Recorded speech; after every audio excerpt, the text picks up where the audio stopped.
অবধারিত করে নাও দীর্ঘ নীরবতা, দীর্ঘ সময় চুপ করে থাকার বিষয়টা তোমার উপর অবধারিত করে নাও। ফাইন্নাহু মাতবাদাতুন লিশ-শাইতান, কারণ এই কাজের মধ্য দিয়ে শয়তান বিতাড়িত হয়ে যায়।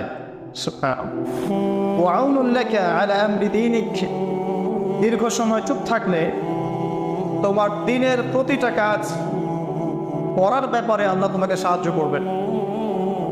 বা দীর্ঘ নীরবতার ব্যাপারটা দিনের প্রতিটা কাজ করার ক্ষেত্রে তোমাকে সহযোগিতা করবে। কুলতু, আমি বললাম, জিদনি ইয়া রাসূলুল্লাহ, ইয়া রাসূল সাল্লাল্লাহু আলাইহি ওয়াসাল্লাম, আমাকে আরো বাড়িয়ে দিন, আরো কিছু বলুন, আরো কিছু ওসিয়ত করুন। ক্বালা, তিনি বললেন, ইয়াকা ওয়া কাসরাতাদ দাহিক, সাবধান থাকবে, বেশি বেশি হাসবে না।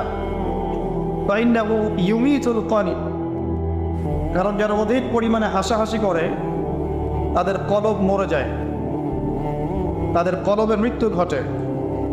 ওয়ায়াযহাবু বিনূরি ওয়াজহি, এবং চেহারার মধ্যে নূর চলে যায়, চেহারায় কোনো জ্যোতি বা নূর থাকে না। কুলতু জিদনি ইয়া রাসূলুল্লাহ, ইয়া রাসূল সাল্লাল্লাহু আলাইহি ওয়াসাল্লাম, আমাকে আরো বাড়িয়ে দিন, আরো কিছু ওসিয়ত করুন। ক্বালা, এবার তিনি বললেন সাল্লাল্লাহু আলাইহি ওয়াসাল্লাম, কুলিল হাক্কা ওয়া ইন কানা মুররান, সর্বদা সত্য কথা বলবে, সত্যের উপর থাকবে, যদিও এটা অন্যের কাছে তিক্ত হয়। সত্য কথা বলবে যদিও এটা তিক্ত শোনায়।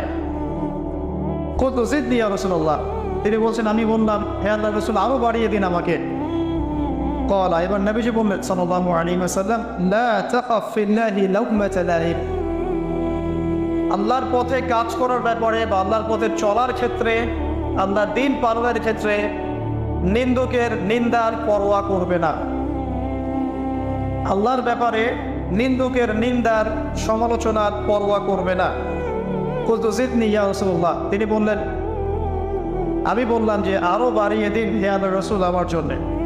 নবী করিম সাল্লাল্লাহু আলাইহি ওয়াসাল্লাম বললেন, ক্বাল লিয়াহজুসকা আনিন নাস মা তা'লামু মিন নাফসিক, যখন মানুষের ব্যাপারে তোমার নেগেটিভ কোনো মন্তব্য করতে হয় বা কারো ব্যাপারে যদি নিন্দা করতে চাও, এরকম ইচ্ছা জাগে মনের মধ্যে, তাহলে আগে চিন্তা করবে যে এই দোষটা তোমার মধ্যে আছে কিনা। অর্থাৎ নিজের নফসের খেয়ালটা তুমি আগে বেশি নেবে অন্যের নিন্দা করার আগে। রাওয়াহুল বাইহাকি, হাদিসটা এসেছে বাইহাকি শরীফের মধ্যে ফি শুআবুল ঈমান, এবং মিশকাতুল মাসাবিহের মধ্যে এসেছে হাদিসটা 414 এবং 415 পৃষ্ঠায়। অত্যন্ত চমৎকার একটা হাদিস। আজকে আমরা ইনশাআল্লাহ আযজা ওয়া জাল এই হাদিসের উপরে সামান্য কিছু কথা বলে আমাদের আলোচনা শেষ করবো ইনশাআল্লাহ তাআলা। আবু যর রাদিয়াল্লাহু আনহু একজন বিশিষ্ট সাহাবী, আপনারা জানেন,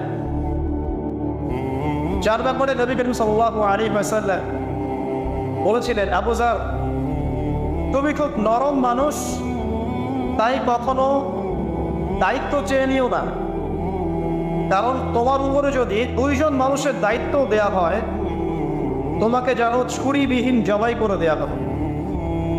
আবু যর রাদিয়াল্লাহু আনহু খুব আধ্যাত্মিক নরম মনের মানুষ ছিলেন। তিনি নবী সাল্লাল্লাহু আলাইহি ওয়াসাল্লামকে খাস করে বলছেন, এটা আমভাবে নয়, আমি যেমন আমভাবে সবার উদ্দেশ্যে কথাগুলো বলছি, এভাবে আমভাবে নবীজি এই কথাটা তাকে বলেননি, বরং খাসভাবে বলেছেন, পার্সোনাল নাসিহাত, ইন্ডিভিজুয়ালি বলেছেন। তিনি বলছেন, হে আল্লাহর রাসূল, আমাকে কিছু নসিহত করো, কিছু ওসিয়ত করো। ওসিয়ত কি জিনিস? যেমন কেউ চলে যাওয়ার আগে ওসিয়ত করে, বাবা ইন্তেকাল করছে তার আগে ওসিয়ত করে, মাকে দেখিস, বোনদেরকে খোঁজ খবর রাখিস, সন্তানদের ব্যাপারে খোঁজ খবর রাখিস ইত্যাদি। ওসিয়ত করা মানে যে কথাগুলো আমরা অক্ষরে অক্ষরে পালন করতে চাই, প্রতিশ্রুতি ব্যক্ত করি, এরকম কথা, কনভারসেশন। একটু চিন্তা করেন, নবী করিম সাল্লাল্লাহু আলাইহি ওয়াসাল্লাম যদি আপনাকে আমাকে খাস করে কোনো জায়গায় ডেকে নিয়ে কথাটা বলতেন, কেমন হতো? মনে করেন নবী সাল্লাল্লাহু আলাইহি ওয়াসাল্লাম জীবিত আছেন বা আমরা তার সাক্ষাৎ পেয়েছি, আর আমরা কেউ একজন আমাদের মধ্যে গিয়ে থেকে বললেন, ইয়া রাসূলুল্লাহ, আমাদের কিছু নসিহত করেন। আমাকে খাস করে কিছু ওসিয়ত করেন, তখন এই ওসিয়তগুলো স্পেশাল হবে এবং আমি